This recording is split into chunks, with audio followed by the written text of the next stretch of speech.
우리가 미래를 설계하고 미래를 계획한다 할지라도 인생의 격변이 얼마나 많이 일어나는지요. 코로나 바이러스 전염병이 이 땅에 이렇게 퍼질 줄 누가 알았겠습니까? 많은 여행사가 문을 닫고 많은 가게들, 많은 사업들이 큰 어려움을 겪고 있습니다.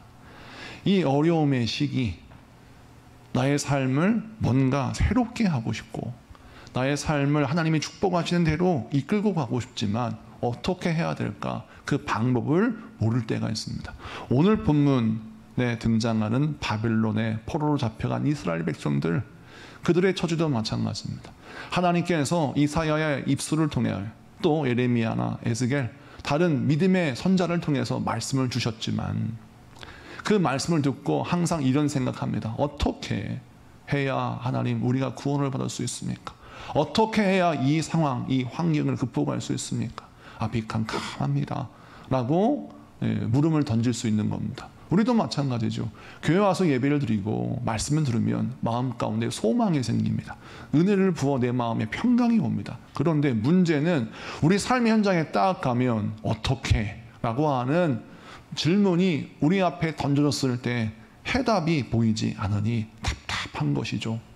그런 이 답답한 마음을 갖고 있는 하나님의 백성들에게 우리 하나님이 해답을 주시는 겁니다. 오늘 본문 1절부터 4절까지 읽어야 하는데 시간 관계상 1절과 2절만 같이 한번 보겠습니다. 섬들아 내 앞에 잠잠하라. 민족들아 힘을 새롭게 하라. 가까이 나아오라. 그리고 말하라. 우리가 서로 재판 자리에 가까이 나아가자. 누가 동방에서 사람을 일깨워서 공의로 그를 불러 자기 발 앞에 이르게 하였느냐. 열국을 그의 앞에 넘겨주며 그가 왕들을 다스리게 하되 그들이 그의 칼에 티끌 같게 그의 활에 불리는 초기 같게 하매. 아멘.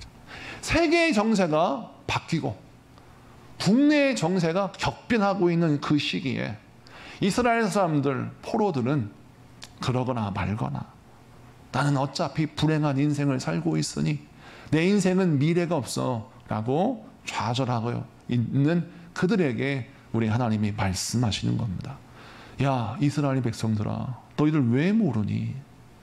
세계의 정세가 급변하고 동방의 한 사람 고레스 왕이 등극하여 세력을 뻗쳐 20년 동안 이란 땅, 시리아 땅, 터키 땅, 팔레스타인 땅을 차지하도록 그를 승승장구하게 만든 장보리는 나 하나님이다. 그 이유는 무엇입니까?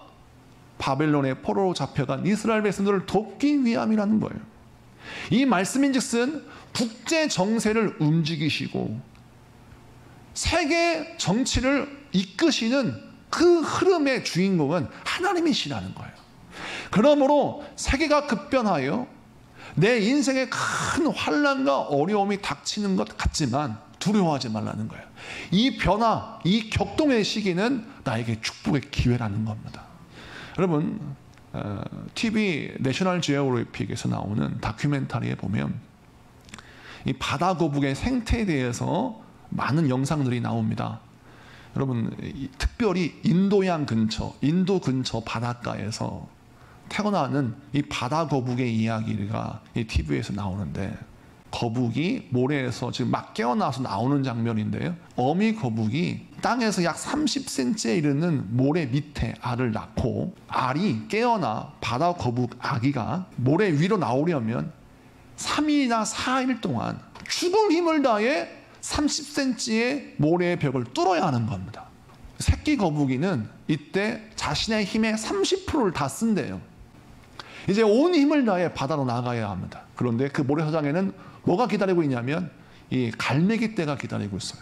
바닷속에 들어가는 순간 지옥도가 펼쳐집니다. 왜냐하면 갈매기가 공격하는 공격이 끝나고 야 이제 살았다 라고 하는 순간 바닷속에 물고기들이 이 새끼 거북이를 기다리고 있어요. 아굴라수 해류라고 하는 그 해류를 향하여 48시간 동안 잠시도 쉬지 않고 헤엄을 쳐간대요. 이때 남아있는 70%의 힘을 다 써버린다는 겁니다. 그때 갈등합니다. 어떤 거북이는 이미 30%의 힘을 다 써서 남아있는 힘을 가지고 좀 편하게 살겠다라는 마음을 먹고 헤엄을 치지 않아요. 바위 위에 숨고 숯불수에 숨어요. 근데 어떤 거북이는 본능적으로 아굴라스 해류를 향하여 헤엄쳐 나갑니다. 남아있는 힘을 다 써서 해류에 딱 들어가는 순간 어떤 일이 벌어지냐? 아굴라스 해류는 인도양에서부터 남아프리카 연안에 있는 아프리카 바다에 흘러 이 바다가 대서양까지 갑니다. 대서양에서 한 바퀴를 돌아서 다시 남아프리카 연안으로 갔다가 남아프리카에서 인도양으로 가요. 그러니까 인도양, 남아프리카 연안, 그리고 대서양 이렇게 세 개의 바다를 회귀하면서 빙빙빙 도는 게 이 아굴라스 해류입니다. 근데 그 아굴라스 해류 안에는 하나님이 허락하신 축복처럼 정말 풍부한 플랑크톤이 존재하기 때문에 이 해류에 몸을 싣기만 하면 저절로 자기는 플랑크톤이 풍부한 음식을 먹어가면서 이 해류를 타고 KTX를 타고 남아프리카, 대서양 전 바다를 한 바퀴 도는데 1년이 걸려요.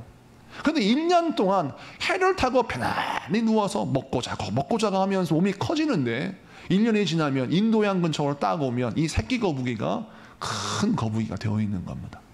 그때는 동네 작은 물고기가 감히 범접을 못하는 거예요. 근데 반대로 남아있는 힘을 숨어있는 데 쓰는 이 새끼 거북이, 이런 거북이들은 다 잡아먹혀요. 이 자연의 섭리를 설명하는 다큐멘터리를 보면서 많은 인사이트를 받아요. 여러분, 우리가 인생을 살면서 중요한 순간이 옵니다. 인생의 격변기. 특별히 코로나 바이러스 전염병이 창궐하여서 내가 예전의 방법대로 인생을 살 수 없는 순간이 와요. 대적은 얼마나 많은지, 내가 뚫고 나가야 할 모래벽은 얼마나 두꺼운지, 내가 가진 힘을 다 쏟아 부어서 살면 죽을 것 같은 거예요. 그러니까 우리가 본능적으로 우리가 한 30%의 힘을 쏟아서 바닷속에 들어갔지만 남아있는 60%, 70%의 힘은 어디에 쓰고 싶냐면 숨는 곳에 쓰고 싶어요. 근데 성경은 무엇을 강조하냐면 그러면 안 된다는 거예요. 남아있는 힘을 온통 다 쏟아 부어서 은혜의 물결 안에 내가 쑥 들어갑니다. 그 순간 내가 힘은 다 빠진 것 같은데 하나님이 나를 이끄셔서 나를 번성케 하시고 복되게 하시고 복되게 하셔서 내가 어느덧 하나님이 예비하신 축복으로 말미암아 강성한 자가 되고 복된 자가 되어서 나중에는 대적이 감히 나를 깔보지 못하고 나를 멸시하지 못하는 하나님이 거룩한 그리스도의 리더로 우리를 만들어 나가시더라는 거예요. 그러면 오늘 이 말씀을 기억하십시오. 남아있는 힘을 은혜의 강가로 나아가는 데 쓰십시오. 남아있는 힘을 은혜의 해류, 거북이에게는 아굴라스 해류라면 여러분에게는 은혜의 해류에 여러분의 몸을 던져 놓으시는 여러분 되시기를 축원합니다. 그랬을 때 우리 하나님이 여러분을 통해서 놀라운 역사를 이루실 것이고 여러분을 복되게 하실 것이고 여러분을 강하게 만드실 거예요. 두 번째 말씀을 좀 볼까요? 우리 5절, 6절, 7절, 3절을 같이 한번 보겠습니다. 섬들이 보고 두려워하며 땅끝이 무서워 떨며 함께 모여와서 각기 이웃을 도우며 그 형제에게 이르기를 너는 힘을 내라 하고 목공은 금장색을 격려하며 망치로 고르게 하는 자는 매질꾼을 격려하며 이르되 땜질이 잘 된다 하니 그가 못을 단단히 박아 우상을 흔들리지 아니하게 하는도다. 아멘. 우리 하나님은 세상의 소리를 듣지 말라라고 하시는 겁니다. 프레드릭 반 에덴이라고 하는 동화 작가가 있어요. 작은 요한이라고 하는 동화집이 있는데 이 작은 요한이라는 동화집에서 등장하는 한 동화예요. 버섯 이야기라는 동화 얘기가 있는데 어느 날 아버지와 아들이 산책을 하기 위해서 지팡이를 들고 아들의 손을 붙잡고 산책을 합니다. 근데 길을 지나가다가 산 어귀에서 버섯 굴낙지를 보았어요. 아이가 신기했겠죠. 아빠, 버섯이 있어요. 버섯이 얼마나 예쁘고 아름다운지 버섯을 만지려고 합니다. 그때 아빠가 깜짝 놀라서 아이를 만류하며 지팡이를 들고 그 화려하게 빛나고 있는 버섯을 향해서 딱 가르치면서 말했어요. 얘야, 저것은 독버섯이야 라고 독버섯을 가르치면서 만지지 말라고 했어요. 그러니까 아이가 깨닫고 아빠 말을 듣고 독버섯을 만지지 않고 아버지랑 총총히 집으로 돌아가는 겁니다. 문제는 다음이에요. 저건 독버섯이야 라고 사람이 이야기하는 그 말을 듣고 지적받은 독버섯이 쓰러진 겁니다. 동하니까 충격받아 쓰러졌어요. 시름시름 앓는 겁니다. 그래서 내가 독버섯이라니, 그래도 우리 동네에서는 내가 가장 아름다운 버섯이라고 추앙받고 사랑받는 그런 존재였는데, 아니 저 아저씨가 나보고 독버섯이래. 그러고 보니까 내가 정말 독버섯같이 보이는 거예요. 그래서 너무 자존심이 상하고 마음이 아파서 시름시름 앓아요. 그러니까 친구들이 찾아와서 위로합니다. 아니야 버섯아, 너는 아름다운 버섯이야. 얼마나 우리가 너희를 사랑하는 줄 아냐? 낙심하지 마라. 너는 아름다운 버섯이다 라고 해도 위로가 안 돼요. 어떤 버섯은 가서 야, 네 친구들이 얼마나 많니? 우리가 있잖니. 왜 낙심하냐? 왜 좌절하냐? 낙심하지 마 라고 위로해도 위로가 안 되는 거예요. 하다 안 되니까 맨 마지막으로 한 친구가 이런 말을 합니다. 야, 너 그거 인간이 한 말이잖아. 독버섯이라고 하는 말, 그거 인간들이 하는 말이잖아 라고 그에게 호통을 칩니다. 그 호통을 듣고 이 독버섯이 깨닫게 돼요. 여러분, 독버섯이라고 하는 명칭은 인간이 버섯을 먹기 때문에 붙인 명칭입니다. 버섯은 원래 아름답고 예쁜 색깔을 가지고 있죠. 그 버섯은 사람에게 먹히기 위해서 존재하는 것은 아닙니다. 버섯 자체로 예뻐요. 빨간색, 노란색 예쁜 색깔을 띠고 있습니다. 버섯의 세계에서는 독버섯이 단연 으뜸이에요. 예쁘니까, 아름다우니까. 그런데 그걸 먹어야 하는 사람에게는 독버섯은 먹으면 안 되는 거죠. 이게 사람의 논리, 사람의 식탁의 논리예요. 그러면 버섯의 입장에서 어떤 논리를 갖고 인생을 살아야 하느냐? 나의 정체성, 나를 인식하는 지식의 논리는 사람의 논리가 아닌 버섯의 논리로 살아야 내가 행복하다라는 거예요.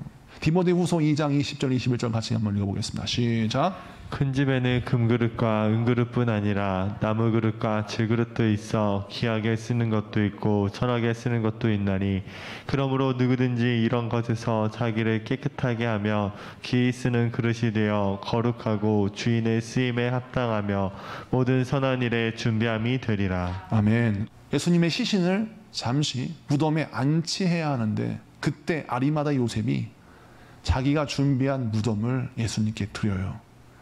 3일 만에 예수님이 부활하심으로 말미암아 온 우주 역사에 이 땅에 예수님이 일으키신 사망 권세를 이기시고 부활하신 역사의 장소가 아리마다 요셉의 무덤이 돼요.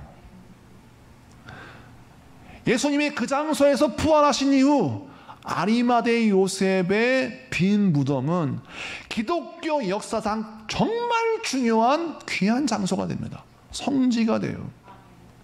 썩은 냄새가 나는 시체들의 방이 아니라 예수가 부활하신 사실을 증명해내는 장소가 되더라는 거예요. 이것이 바로 주님께 쓰임받는 자에게 일어나는 축복입니다. 우리 인생을 보세요. 많은 돈을 들이고 많은 애씀을 통해서 우리를 가치 있게 만들려고 하지만 죄로 말미암아 썩은 내가 진동을 합니다. 주여, 이 썩은 내는 내 인생에 쳐다봐 주세요. 예수님을 영접합니다. 그 순간 어떤 일이 벌어집니까? 사망의 냄새가 나는 인생이 부활의 향기가 나는 인생으로 바뀌어지는 거예요. 그래서 우리는 목숨을 걸고 나의 종이라고 하나님 부르시는 그 부르심에 우리는 응답해야 합니다. 주여, 제가 여기 있습니다. 저를 사용하여 주옵소서. 주님, 나의 지식을 사용하시고 나의 물질을 사용하시고 나의 삶을 사용하시고 나의 모든 삶을 사용하십시오. 은사를 사용하십시오 라고 여러분 주님께 쓰임받지 않습니까? 나의 삶의 현장이 축복의 현장으로 바뀝니다. 여러분이 가지고 있는 도구 있지 않습니까? 도구. 여러분이 가지고 있는 작은 것. 예수님이 설교하실 때 많은 사람이 배고파 고통당하는 걸 보시고 오병이어의 기적을 베푸실 때 보세요. 남자만 5천 명이 먹고 남는 기적이 일어났는데 그때 이 남성만 5천 명이라면 그 사람들이 도시락을 안 싸왔을까요? 그 가운데 도시락을 싸운 사람들도 있었을 겁니다. 5천 명 가운데 먹을 것을 딱 이 아이만 가지고 있었을까요? 그렇지 않았을 겁니다. 어린아이가 예수님께 가지고 와요. 물고기 2마리, 떡 5개, 이게 제 도시락인데 이거 가지고 예수님 어떻게 안 되겠습니까? 라고 예수님의 손에 자기의 도시락을 바쳐요. 그러자 예수님이 그 도시락을 붙드시고 축사하시고 사람들에게 나누어 주시니 남자만 5천 명이 먹고 12광주리가 남았어요. 아리마다 요셉의 무덤도, 어린 아이의 도시락도 주님 손에 붙들리고 주의 임재가 임하는 순간 거룩한 장소로 바뀌고 사람들을 먹이는 축복의 통로로 쓰임받더라는 겁니다. 그래서 우리는 항상 어떤 부르심에 응답해야 합니까? 나의 종 아무개 집사야, 나의 종 아무개 권사야 라고 하나님이 부르실 때 이 부르심에 아멘 주여 여기 있습니다. 저를 사용하여 주옵소서. 내 입술을 사용하시고 제 은사를 사용하시고 제 삶을 사용하시고 저를 쓰셔서 하나님 저의 인생에 놀라운 존귀함의 복을 허락하여 주옵소서 라고 기도해야 하는 것이죠. 좀 더 해볼까요? 뒤에 말씀 보니까 하나님께서 말하신 두려워하지 말라라고 말씀하시죠. 이 말씀이 10절도 나오고 그 다음에 13절도 나옵니다. 근데 10절과 13절에서 독특한 표현이 등장하죠. 내가 너를 의로운 오른손으로 붙들리라. 오른손으로 붙들겠다라는 표현이 등장합니다. 오른손으로 붙들다라는 것은 전지전능하신 하나님의 권능으로 우리와 함께 하신다라는 거예요. 모세를 보세요. 모세는 80세 노인입니다. 그러니 걸어갈 때 지팡이가 필요해요. 양을 칠 때 양을 돌봐야 하는데 양이 말을 안 들어요. 노인이 말한다고 말을 안 들어요. 여러분 80세 노인이 얘들아! 라고 우렁차게 말할까요? 그렇지 않아요. 모세의 소리는 우렁찬 목소리가 아닙니다. 80세 노인의 목소리예요. 그러니까 이 80세 노인이 양을 칠 때에는 막대기, 지팡이가 꼭 필요하죠. 무릎이 시리고 아프니까 지팡이가 필요하고 그 다음에 양떼들이 말을 안 들으니 지팡이가 필요한 겁니다. 모세의 지팡이는 자기의 육신의 연약함을 지탱해주는 도움일 뿐이에요. 근데 모세가 하나님의 영에 붙들려요. 하나님의 손에 붙들려요. 하나님의 의로운 손이 그를 붙들어 주세요. 그 순간 모세의 지팡이는 강력한 축복의 도구가 됩니다.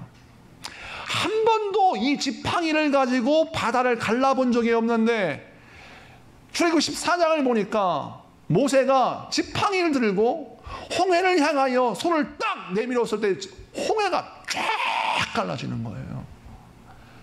인류 역사상 경험해보지 못했던 바닷길을 처음으로 경험하게 되는 놀라운 축복이 모세의 지팡이를 통해서 나타나 일어났습니다. 물론 하나님이 일으키시는 기적이지만 그 기적이 일어난 통로를 보니까 모세의 지팡이였다는 거예요. 사람들이 생각할 때는 야 모세의 지팡이 류마티스 관절염 무릎이 아파가지고 쩔뚝쩔뚝거리는 거 그걸 지탱해주는 지팡이 노릇을 해야 하는데 그 지팡이가 바닷길을 열어? 말도 안 돼. 그런데 그 말도 안 되는 역사가 하나님의 손에 붙들리니까 일어난다는 거예요. 다윗 보세요. 골리앗과 싸울 때 뭐 가지고 나가죠? 장검 들고 나간 게 아닙니다. 에스칼리버 들고 나간 게 아니에요. 다윗이 갈 때 물맷돌 들고 나갔습니다. 물맷돌. 이 물맷돌은 강가에서 언제든지 볼 수 있는 평범한 돌입니다. 이 물맷돌 들고 나갔을 때 다윗이 누구에 붙들렸어요? 하나님의 영에 붙들렸어요. 하나님의 오른손에 붙들렸어요. 그러자 평범하게 짝이 없는 돌멩이가 골리앗의 이마를 부셔버립니다. 평범하게 짝이 없는 다윗의 도구가 골리앗을 무너뜨려 버려요. 그리고 다윗은 이스라엘 왕이 될 수 있는 자격을 얻습니다. 사랑하는 성도 여러분, 하나님의 의로운 오른손에 붙들린다는 것, 이것은 우리가 어떤 의미입니까? 내가 가지고 있는 공식, 내가 가지고 있는 은사, 내가 가지고 있는 재능, 내가 가지고 있는 물질, 사업, 직장, 이것이 하나님의 오른손에 붙들리고 성령에 붙들리고 말씀에 붙들리고 그 말씀에 올려 살려고 몸부림치면 그때 내가 가지고 있는 것이 강력한 능력을 발휘하는 도구가 된다는 사실이에요.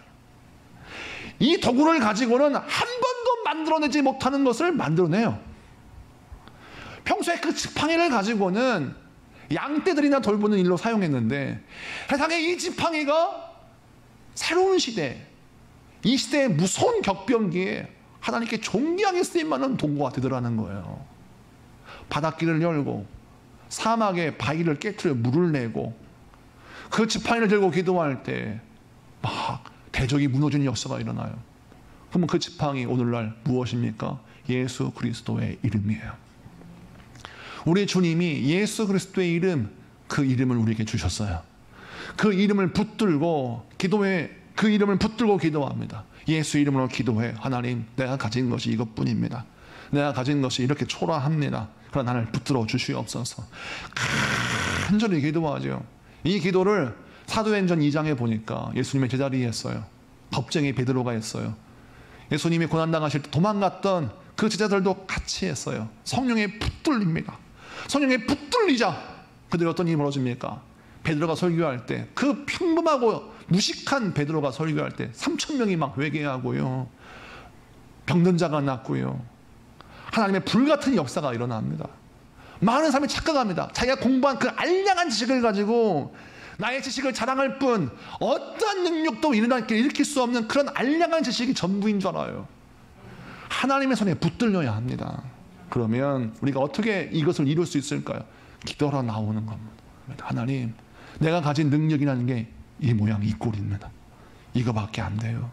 제가 가진 무기 살펴보니까 돌멩이 몇 개, 가지고 있는 지식에 조금, 이거 가지고 어떻게 안 되겠습니까? 라고 하나님께 붙들며 간절히 기도합니다. 그때 하나님의 말씀으로 우리를 붙들어 주세요. 하나님의 영으로 붙들어 주세요. 불붙는 말씀, 하나님의 영이 충만한 말씀으로 우리를 딱 붙들리는 순간 말씀의 원리가 내 마음속에 착착착 이루어지는 겁니다. 그래서 한 번도 풀지 못하는 문제가 풀어지고요, 한 번도 생각하지 못했던 것들이 생각나고요, 그동안 해결되지 않는 문제들이 해결되는 역사가 일어나는 거예요. 그래서 우리가 필요한 게 뭡니까? 하나님의 불붙는 영적인 말씀에 내 마음이 완전히 사로잡히는 겁니다. 그래서 오늘 말씀에 약속합니다. 하나님의 오른손으로 너를 붙들리라. 하나님의 오른손으로 너를 붙들리라. 세상은 정말 화살처럼 정말 빠르게 진행합니다. 동방의 한 사람 고레스가 등장하여 세상의 모든 정세를 흔드는 것처럼 우리나라 현실 얼마나 힘듭니까? 지금은 숨어 있을 때가 아니라 하나님의 은혜의 해류를 향해서 나아갈 때야. 내가 남아있는 힘을 숨어있는 데 사용하는 것이 아니라 남아있는 힘을 하나님의 은혜의 해류를 만나는 데 사용해야 돼 라고 헤엄쳐 가는 거예요. 그때 하나님이 여러분의 인생을 존귀하게 하실 줄로 믿습니다. 두 번째, 세상에서는 두 가지 말을 듣습니다. 세상의 말, 하나님의 소리. 그런데 우리는 세상의 소리를 들으면 넘어져요. 우리는 어느 한순간 독버섯이 됩니다. 그런데 하나님의 말씀에 붙들리고 하나님의 말씀에 귀를 기울이면 우리의 정체성이 밝혀집니다. 우리는 하나님께 쓰임받는 존재입니다. 하나님 우리를 쓰시겠다고 말씀하셨어요. 쓰임 받으세요. 내 은사를 들이시고 내 시간을 들이시고 내 삶을 들이세요. 우리 하나님이요, 여러분의 인생의 환경을 아리마다 요셉의 무덤에서 여러분 부활의 장소로 바꿀 것이고, 우리 하나님이 여러분의 오병이어를 5,000명을 먹이고도 남는 12광절이 남는 축복의 통로로 사용하실 줄로 믿습니다. 세 번째, 우리가 불붙는 하나님의 말씀에 붙들려야 합니다. 기도할 기회, 예배하는 기회 절대 놓치면 안 돼요. 많은 사람들은 기도해서 무엇해? 라고 기도하지 않아요. 그러나 여러분, 기도가 생명이라고 우리는 믿습니다. 예배가 생명입니다. 정말 이렇게 믿는다면 시간을 정하여 기도하고, 시간을 정하여 예배하고, 시간을 정하여 무릎을 꿇습니다. 그리고 하나님의 손에 붙들리기를 원해요. 하나님의 손에 붙들려 보십시오. 여러분의 돌멩이가 골리앗을 쓰러뜨리는 무기가 될 것이고, 여러분의 지팡이가 류마티스 관절염 해결하는 도구가 아니라 바닷길을 여는 도구가 될 줄로 믿습니다.